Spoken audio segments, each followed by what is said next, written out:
ನಮ್ಮ ಕನ್ನಡ ಕಲರವ YouTube channel ಅನ್ನು ಸಬ್ಸ್ಕ್ರೈಬ್ ಮಾಡಿ ಹಾಗೂ ನೋಟಿಫಿಕೇಶನ್ ಬೆಲ್ ಮೇಲೆ ಕ್ಲಿಕ್ ಮಾಡಿ. ನಾವು ಮುಂದೆ ಅಪ್ಲೋಡ್ ಮಾಡುವ ಎಲ್ಲ ವಿಡಿಯೋಗಳನ್ನು ನೋಟಿಫಿಕೇಶನ್ ಮುಖಾಂತರ ಪಡೆಯಿರಿ.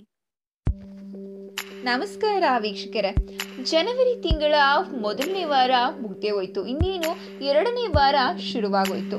ಈ ಎರಡನೇ ವಾರದ ಕುಂಭ ರಾಶಿಯವರ ರಾಶಿಫಲ ಹೇಗಿದೆ ಅಂತ ನಾವು ಈ ವಿಡಿಯೋದಲ್ಲಿ ತಿಳ್ಕೊಳ್ಳೋಣ. ಬಹಳಷ್ಟು ಮಂದಿಗೆ ಮೊದಲನೇ ವಾರ ಹೇಗೋ ಕಳೆದಿದೆ, ಎರಡನೇ ವಾರ ಹೇಗಿರುತ್ತೆ ಅಂತ ತಿಳ್ಕೊಳ್ಳೋ ಕುತೂಹಲ ಅಂತೂ ಇದ್ದೇ ಇರುತ್ತೆ. ನನಗೂ ಸಹ ನನ್ನ ರಾಶಿ ಬಗ್ಗೆ ತಿಳ್ಕೊಳ್ಳೋ ಕುತೂಹಲ ಇದ್ದೇ ಇದೆ. ಆದ್ರಿಂದ ಪ್ರತಿಯೊಬ್ಬರು ಸಹ ತಮ್ಮ ಜೀವನದಲ್ಲಿ ಏನ್ ನಡೆಯಬಹುದು, ಒಳ್ಳೇದಾಗುತ್ತಾ ಕೆಟ್ಟದಾಗುತ್ತಾ ಅಂತ ತಿಳ್ಕೊಳ್ಳೋ ಕುತೂಹಲ ಪ್ರತಿಯೊಬ್ಬರಿಗೂ ಇರುತ್ತೆ. ಈ ದಿನ ನಾವು ಕುಂಭ ರಾಶಿಯವರ ಎರಡನೇ ವಾರದ ರಾಶಿ ಫಲ ಹೇಗಿದೆ ಅಂತ ತಿಳ್ಕೊಳ್ಳೋಣ. ಅದಕ್ಕೂ ಮುನ್ನ ನೀವು ನಮ್ಮ ಚಾನೆಲ್ ಅನ್ನ ಸಬ್ಸ್ಕ್ರೈಬ್ ಮಾಡಿಲ್ಲ ಅಂತ ಅಂದ್ರೆ ಮೊದಲು ಹೋಗಿ ನಮ್ಮ ಚಾನೆಲ್ ಅನ್ನ ಸಬ್ಸ್ಕ್ರೈಬ್ ಮಾಡಿ. ಕುಂಭ ರಾಶಿಯವರ ಎರಡನೇ ವಾರದ ರಾಶಿ ಫಲ ಬಹಳಷ್ಟು ಅದ್ಭುತವಾಗಿದೆ. ಮೊದಲನೇ ವಾರ ಬಹಳಷ್ಟು ಚೆನ್ನಾಗಿ ಓಡಾಟ ನಡೆಸಿ ಖುಷಿಯಿಂದ ಇದ್ದ ಕುಂಭ ರಾಶಿಯವರು ಎರಡನೇ ವಾರದ ಮೊದಲೆರಡು ದಿನಗಳು ಸಹ ಬಹಳಷ್ಟು ಖುಷಿ ಮತ್ತೆ ಸಂಭ್ರಮದಿಂದ ಇರಲಿದ್ದಾರೆ. ಹಾಗೆ ಸದಾ ಹಸನ್ಮುಖರಾಗಿರುವ ಕುಂಭ ರಾಶಿಯವರು ಯಾವುದೇ ಕೆಲಸವನ್ನು ಸಹ ಬಹಳಷ್ಟು ಶ್ರದ್ಧೆ ಹಾಗೂ ನಿಷ್ಠೆಯಿಂದ ಮಾಡುತ್ತಾರೆ. ಆದ್ದರಿಂದ ಯಾವುದೇ ಕೆಲಸವನ್ನು ಸಹ ಆದಷ್ಟು ಬೇಗ ಮುಗಿಸುವ ಒಂದು ಒಳ್ಳೆಯ ಯೋಚನೆ ಇವರಲ್ಲಿ ಮೂಡುತ್ತೆ.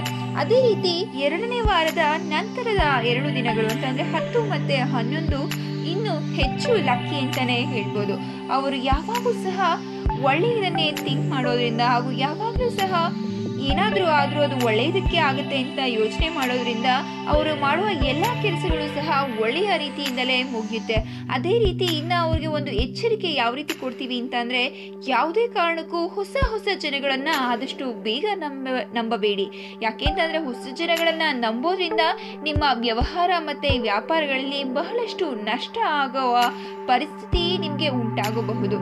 ಇನ್ನು ಹೆಚ್ಚಾಗಿ ಹೇಳ್ಬೇಕು ಅಂತಂದ್ರೆ, ನಿಮ್ಮ ಬಿಸ್ನೆಸ್ ಅಂತ ನಿಮ್ಮ ವ್ಯಾಪಾರ ಮತ್ತೆ ವ್ಯವಹಾರಗಳನ್ನ ನಿಮ್ಮ ಪಾರ್ಟ್ನರ್ಸ್ ಮತ್ತೆ ನಿಮಗೆ ಗೊತ್ತಿರೋರ ಜೊತೆ ಮಾತ್ರ ಹಂಚ್ಕೊಳ್ಳಿ. ಯಾವುದೇ ಕಾರಣಕ್ಕೂ ಹೊಸ ವ್ಯಕ್ತಿಗಳಿಗೆ ನಿಮ್ಮ ವ್ಯಾಪಾರ ವ್ಯವಹಾರದ ಗುರುತುಗಳನ್ನ ನೀಡದೇ ಇರಿ ಅಂತ ಎಚ್ಚರಿಕೆ ವಹಿಸಿ. ಏಕೆಂತಂದ್ರೆ ಇದರಿಂದ ನಿಮ್ಗೆ ಮುಂದೆ ಬಹಳಷ್ಟು ನಷ್ಟ ಆಗುವ ಸಾಧ್ಯತೆ ಇದೆ.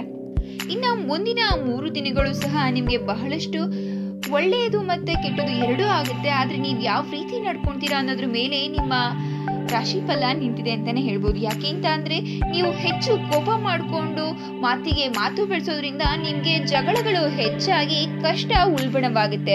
ಅದ್ರ ಬದಲು ಶಾಂತಚಿತ್ತರಾಗಿ ಬಹಳಷ್ಟು ಯೋಚನೆ ಮಾಡಿ ಮಾತಾಡೋದ್ರಿಂದ ನೀವು ಜಗಳ ಆಡೋದನ್ನ ಕಮ್ಮಿ ಮಾಡ್ಬೋದು. ಅದೇ ರೀತಿ ನಿಮ್ಮ ಕೆಲಸಗಳಲ್ಲೂ ಸಹ ಕಷ್ಟಗಳು ಕಮ್ಮಿ ಆಗುತ್ತೆ. ಆದ್ರಿಂದ ಯಾವುದೇ ಕಾರಣಕ್ಕೂ ನೀವು ಹೆಚ್ಚು ಟೆನ್ಷನ್ ಅನ್ನ ಮಾಡ್ಕೋಬೇಡಿ, ಸಮಾಧಾನವಾಗಿ ಮಾತಾಡಿ ಅಂತ ಹೇಳ್ತೀವಿ.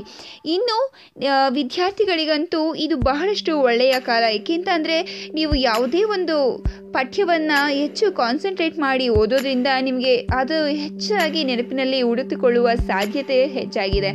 ಇನ್ನು ಯಾವುದೇ ಪರೀಕ್ಷೆಗಳು ಬಂದರೂ ಸಹ ನೀವು ಬಹಳಷ್ಟು ಉತ್ತಮವಾಗಿ ಮಾಡ್ತೀರಾ ಅಂತ ಹೇಳ್ಬೋದು. ಇನ್ನು ಉದ್ಯೋಗ ಕ್ಷೇತ್ರದಲ್ಲಿರುವವರು ನೀವು ಮಾಡ್ತಿರುವ ಕೆಲಸಗಳು ನಿಮ್ಮ ಮೇಲಧಿಕಾರಿಗಳಿಗೆ ಬಹಳಷ್ಟು ಮೆಚ್ಚುಗೆ ಪಡೆಯುತ್ತೆ. ಆದ್ರಿಂದ ನಿಮ್ಮ ಕೆಲಸವನ್ನ ಎಲ್ಲರೂ ಗುರುತಿಸಿ ನಿಮಗೆ ಶಹಬಾಷ್ಗಿರಿಯನ್ನ ಕೊಡುತ್ತಾರೆ. ಇದಿಷ್ಟು ಕುಂಭ ರಾಶಿಯವರ ಎರಡನೇ ವಾರದ ರಾಶಿಫಲ.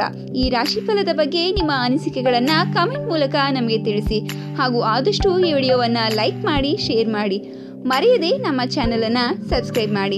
ಧನ್ಯವಾದಗಳು. ನಮ್ಮ ಕನ್ನಡ ಕಲರವ ಯೂಟ್ಯೂಬ್ ಚಾನೆಲ್ ಅನ್ನು ಸಬ್ಸ್ಕ್ರೈಬ್ ಮಾಡಿ ಹಾಗೂ ನೋಟಿಫಿಕೇಶನ್ ಬೆಲ್ ಮೇಲೆ ಕ್ಲಿಕ್ ಮಾಡಿ. ನಾವು ಮುಂದೆ ಅಪ್ಲೋಡ್ ಮಾಡುವ ಎಲ್ಲ ವಿಡಿಯೋಗಳನ್ನು ನೋಟಿಫಿಕೇಶನ್ ಮುಖಾಂತರ ಪಡೆಯಿರಿ.